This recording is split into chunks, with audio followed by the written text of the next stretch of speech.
going on, everybody? I made it back from Ghostbusters Day. Just kind of creating this video as a, just kind of how my trip went type of thing. A lot of problems. I did encounter a lot of problems. I had a lot of positives the last day I was there because I ended up staying an extra day, but a majority of the time it was just a lot of problems, and it was no one's fault. It was nobody. It was just the universe going against me. That's what it basically was. So my pilgrimage to New York City began here in my city. I met up with the Oklahoma Ghostbusters, and I decided to be blocker for their Ecto 1, and we were taking it all the way to New York. And the first day, we're heading to Columbus, Ohio. Well, I'm headed to Columbus, Ohio. They're headed to Dayton, but Ohio was our stop in between. And I began at a gas station or, truck stop, and we started.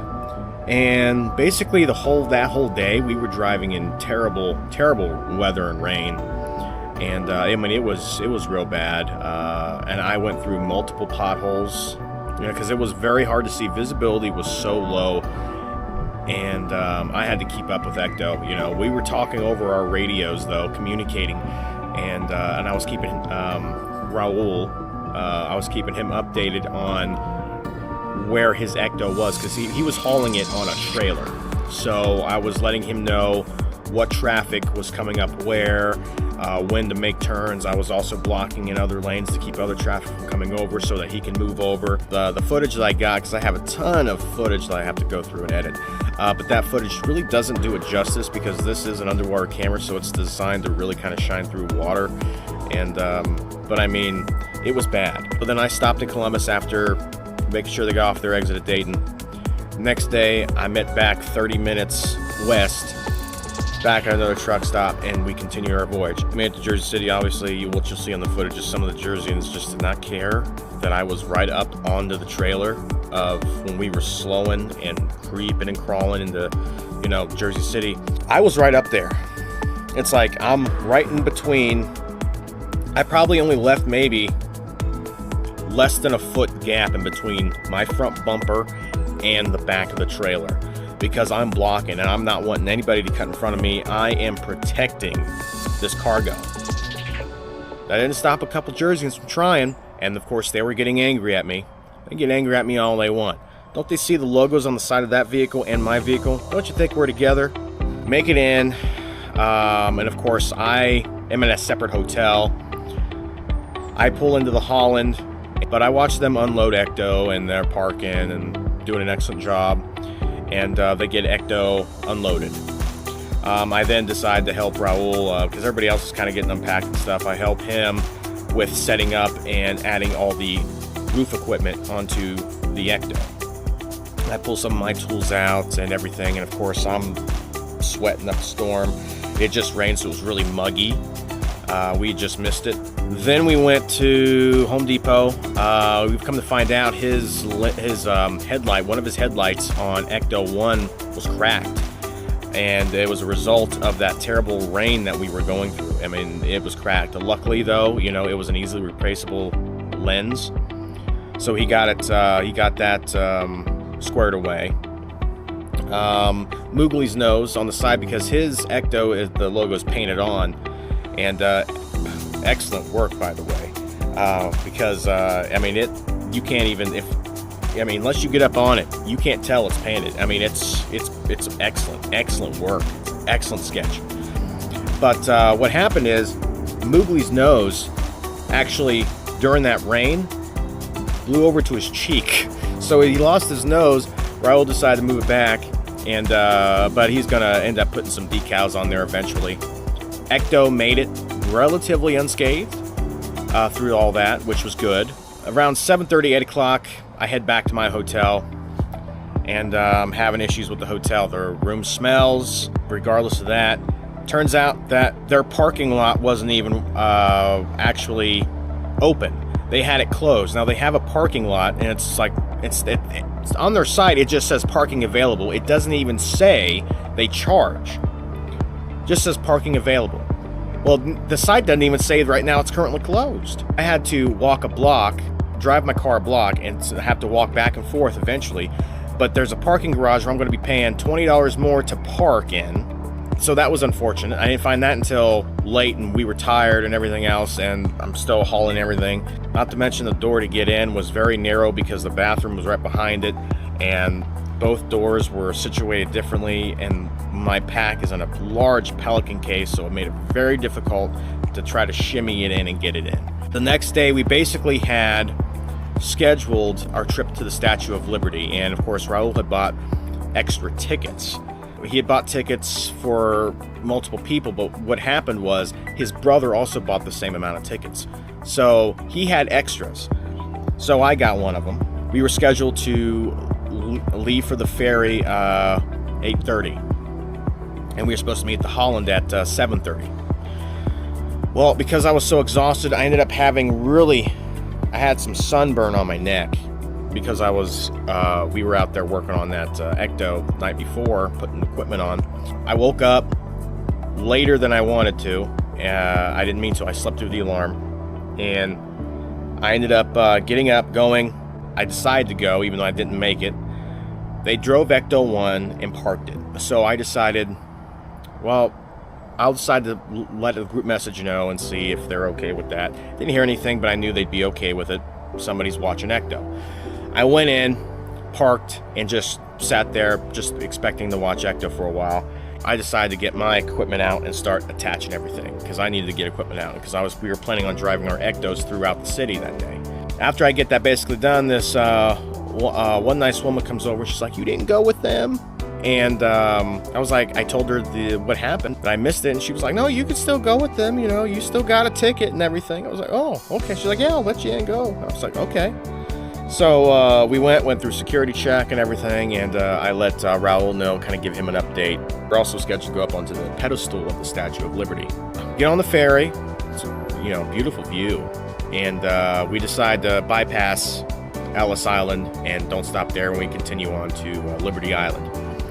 Get off at Liberty Island, and we continue walking, and we're just walking around. I'm trying to find out where they're at. At that time that we were waiting in line for the ferry, they were already walking up to the pedestal. By the time we got over there, they were in the museum. Well, I wanted to go and obviously going up to the pedestal. So we ended up going up to the pedestal. Line was super long. Of course, I'm in my Cochrane's, my combat boots. Walk up, and we decided to just take the climb. We walk all the way up to the pedestal. We walk up there, it's fine, it's beautiful. Walk down, and I'm still texting Raul, so I'm finding out where he's at. Well, they had already basically headed back to, with the ferry back to Ecto. So I was like, okay, well, I'll head back now too. And of course, the line's long. When I get back, Ecto's gone. Once we were finally getting onto the ferry, they said they were already back at Ecto and they're heading to eat. And once we finally left and took the long voyage back, we got there, they said they were, done eating, and they drove over to the firehouse. I was like, oh, great. Well, all right. So I drove over to the firehouse after a long time, and of course, my neck at this point is completely burnt. I mean, it is burnt bad. And I get to the firehouse, and they're not there. I text the group chat asking them where they're at. Well, it turns out they're actually still eating. I honestly don't know what happened. So I could have met up with them. We could have drove in together, but I don't know what happened. So I just stayed there. I stayed there throughout the rest of the day until they showed up, and I got some cool photos. It was nice seeing the firehouse in person. It was beautiful. I loved it. They showed up. I let them go first with Ecto because we were going to go over to Dana Barrett's apartment building, and they went ahead and took some photos, and then they left, and I was scrambling because I didn't want to lose them. I scrambled and backed in, got as quick photos as I could, but by that point I already did lose them. So I had to scramble, try to find out where they were at. I had a really massive pothole on the way there, really bad. I mean, it was the worst. And then I finally was driving around Dana Barrett's apartment building on Central Park West. I could not see him. Eventually, I mean, I kept passing and seeing them standing. I just didn't see Ecto. So Raul finally texted me and said he parked Ecto on the street where the church is, that's next to the building. So I pull around and I finally find a makeshift parking spot. So then I finally walk up. My feet are killing me. I'm completely sunburnt all over my face real bad from being a Lady Liberty, and I'm just miserable. And I finally make it there. I spend probably all about 10 minutes there. Then we leave. So then they're heading back to the hotel. So then I drive back and head back to my hotel. Order DoorDash. DoorDash gets my order wrong. Doesn't even give me a really good credit. And I mean, they messed up a simple order that shouldn't have been messed up when it's on their menu. Like, it was a menu item and they still got it wrong. So that brings us to Ghostbusters Day. Wake up like normal, supposed to. I take the PATH train and take it from Journal Square over to World Trade Center. But when I was there, I did see Danny and all them there, but we followed them and we got on the right train to Franklin Street. And we got there, and of course I'm wearing my pack and everything else. Mistake on wearing the pack. Walked around for a little bit, enjoyed it. I got some great footage of the crowd and watching Alessi Brothers playing, and I really wanted to get a CD. I wanted so bad to get a CD that was autographed by them. After they played, my plan was to take the pack back to the hotel and then come back, because my shoulders were killing me, and it was pulling my flight suit over my sunburn, and it was rubbing really bad. I mean, it was bad when it got in the sun. Of course, it was weighing down on my already sore feet from the day before. So I just decided I'm taking the pack back. I take the subway and I get on the wrong side. Well, then I have to go up and back around. Well, they can't rescan me. They gotta let me in. Well, the guy that said he was gonna let me in just was sitting there, didn't even let me in. So luckily somebody ended up opening the emergency door and I went through. Got on the train. I got off at the wrong station and had to walk 9 minutes with my pack on to the World Trade Center, and my shoulders were just killing me. I mean, it was so bad. And my pack weighs probably, after all the mods and stuff, probably about 50 pounds, 55 maybe 60. I don't know. Eventually, after back and forth trying to find out where I'm at, asking multiple people where I'm going, and I'm just confused, I'm stressed, I'm wanting to get back to the festivities, I'm missing everything. Finally get to the hotel, and my face is just so blood red, and it's just so bad. I'm so sore everywhere. By that time, it was 2 o'clock, and I was like, well, great, I didn't make it back for the tour. At this point, I decided it wasn't good going back, because now everybody is leaving, because they said 2 o'clock is when the tour was leaving. Well, I went back to the firehouse around 4:30. I got on the right train, went back to the firehouse, and I went without my pack this time. Took some more photos and stuff. Come to find out, the tour didn't leave until probably about 3. I could have been back for the tour. I could have gotten what I needed to, getting the autographs I needed to, because there was autographs I wanted to get. I wanted to talk to some more people. I didn't talk to many, and I really wanted to talk and socialize with more people.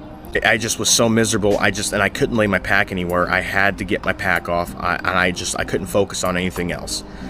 And I got back, and of course, most of everybody's gone.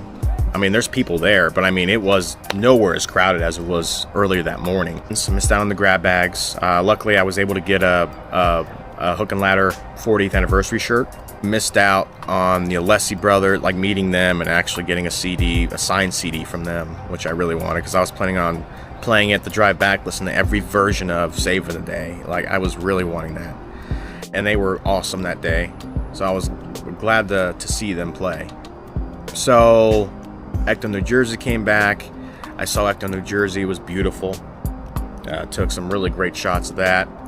And Adam Murray said he was going to show back up at the firehouse, because I was texting him, and I was like, okay, well, then I'll just go back over that was the whole reason I kind of went back to the firehouse, was because I was going to talk with Adam Murray. And I went back to the firehouse. I waited there probably until, I arrived probably around 4:45 maybe. And I left probably around 10 o'clock waiting. I mean, he said he was eating. He got real busy and stuff, but I couldn't wait anymore. I was super hungry, and I mean, I did socialize and interact with other people. I'm hoping I get to meet him and talk with him soon, and hang out with him, because I was really wanting to just kind of chill and hang out with him and just kind of blow off some steam after having such a rough day. My buddy Shane came back. He ended up getting 2 coins, so I bought one from him. I met with the Wisconsin Ghostbusters who were there. They showed up and they said what they were going to do the next day, because I missed out on the tour, and they said they were going to do their own tour, and most of them were going to the Back to the Future musical on Broadway. Derek, who was one of the members, wasn't going to go, and he's like, it'd be nice to have somebody walk around with me instead of by myself waiting on them. I was like, okay, yeah, cool, no, I'd love to. And so I scheduled the room for an extra day. We met at Times Square the next day after having a long door, and that night, before I get ahead of myself, I ordered DoorDash again. Order was wrong again. Got stupid amount of credit back.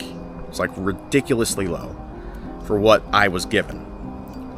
I ordered something else where, it shouldn't be hard to miss. I ordered some McDonald's. I usually get, I'll get the number 7, the 2 cheeseburger meal. So they messed that order up too. Had to get another credit for that. Not really anything. We meet at we met on Broadway, and I get some Joe's Pizza. Delicious pizza. I love Joe's Pizza. From there, after we eat, we start walking around. We walk down to Columbus Circle, just kind of walking around in the area, just kind of walking to Central Park. We take other cool shots and some footage of Dana Barrett's apartment building and look over the edge, see where Louis Tully jumped over and everything, and just did just kind of the rounds, just kind of walking through. We kind of took a peek at where Venkman spins around in the first film, does his little twirl. Fortunately, they had that area closed off, so we couldn't go and recreate it. The area around the fountain was just closed, so eventually the other Wisconsin Ghostbusters got out. Basically, they walked down to us. We stayed kind of at the corner. They walked down to us and took some more photos. We walked back down the Columbus Circle. And we did all kinds of cool stuff. I do want to say this. I bought one of the pizzas, like a full pizza. Unfortunately, couldn't really carry it any longer. I ended up just giving it to a homeless man. And he just seemed like really blown away. He had no words. And that's understandable. I'm sure he doesn't get it a lot. And it was just kind of overwhelming for him. Dude, right after Dana Barrett's apartment building, we went to Tavern on the Green, had some fun there, had a couple drinks. It was amazing. Get some cool shots of Washington Square, walked through Central Park a bit. We kind of looked for rats. Yeah, we looked for some New York City rats. By the end of the night, it was really late. We didn't get to go everywhere. I never did get to see the public library, and I wanted so bad to see the public library. I didn't get to see it. I wanted to go inside. There were other locations I wanted to see so bad. I didn't get to see it. Public library was definitely one of my top I wanted to see. We're trying to catch the subway back. They're trying to catch their last train. Luckily, mine doesn't stop until 3:30, but they're stopped at like 1:30 or 2:30. I forget when. They're rushing back, and I'm trying to follow them. Eventually, I ended up tripping when we were going up the stairs because we were just rushing. And my leg hose broke. The connector did, so now I got to get that stitched back up. Of course, sunburn's killing me. I'm basically kind of limping because I kind of hurt myself. And they end up going, and of course, they end up beating me. So after basically losing them and everything else, we ended up back at Penn Station because that's where they ended up going. This is the wrong way for me. And I had to walk all the way clear back to the other station where I could catch my train. I could have gotten on Penn Station, but I really didn't want to get lost because it was super, super late. Basically early in the morning at this point. Finally made it back to the hotel after constantly making sure that I was on the right train, trying to get back. Asked a couple officers too, make sure I got right on track to the correct location. And just making sure my train was still running. I eventually made it back to Journal Square, walked all the way back to the hotel. And I was just deadbeat tired, and I was just asking front desk if I could just get a late checkout because I knew I was just beat. I needed extra sleep. My face, neck were killing me from sunburn. I was just wore out. My feet were killing me and everything from the previous days. Just constantly getting mixed up and walking with a heavy pack and stuff. got late checkout, got packed up, and left. The second day we drove to Jersey City towards our trip, our day there. Noticed my car started shaking when I speed up and stuff, and it's still doing that now. So I'm going to have to probably get the wheel bearing checked or wheel hub assembly checked, see if it's a bearing or something. So all in all, a majority of the trip was completely exhausting on me, really stressful, and at times frustrating. I did have fun at moments, and for some long periods. It was unfortunate that my first trip ended up like that. Like I said, it was just like the universe was against me the whole time, and it was something that I just really wish could have been a lot better. But I did get a lot of experience out of it, and I did have fun. I still really wish I could have gotten what I wanted to get, which was some cool shots and to actually see the public library. What sucks is I sold my 1989 custom-built Proton Pack to fund this trip. Only for me to have all kinds of things go wrong. Yeah, that's a shame. But still, at least I made it to the 40th, right? I really wish that I could have gotten an Alessi Brothers CD. It would have been cool to have them autograph it and just would have had that in my collection. That would have been awesome. I also really wanted to interact with more fans. I really wanted to meet more people and talk more and just have a blast. So hopefully if I can go next year, I'm going to try to go. I honestly don't know at this point, just because of my employment situation, but I'm really hoping I can. But at least made it for the 40th. But a lot of footage incoming. I got a lot of editing to do, a lot of footage to cycle through. Hopefully that'll be coming up soon. Maybe in trickles, like parts, and a lot of photos. And I'm also going to be releasing a separate video, just kind of brief talk about the New Yorkers, my experiences with them. Spoiler, positive. I really hope you keep an eye out and look for that footage. I'll see you in the next one.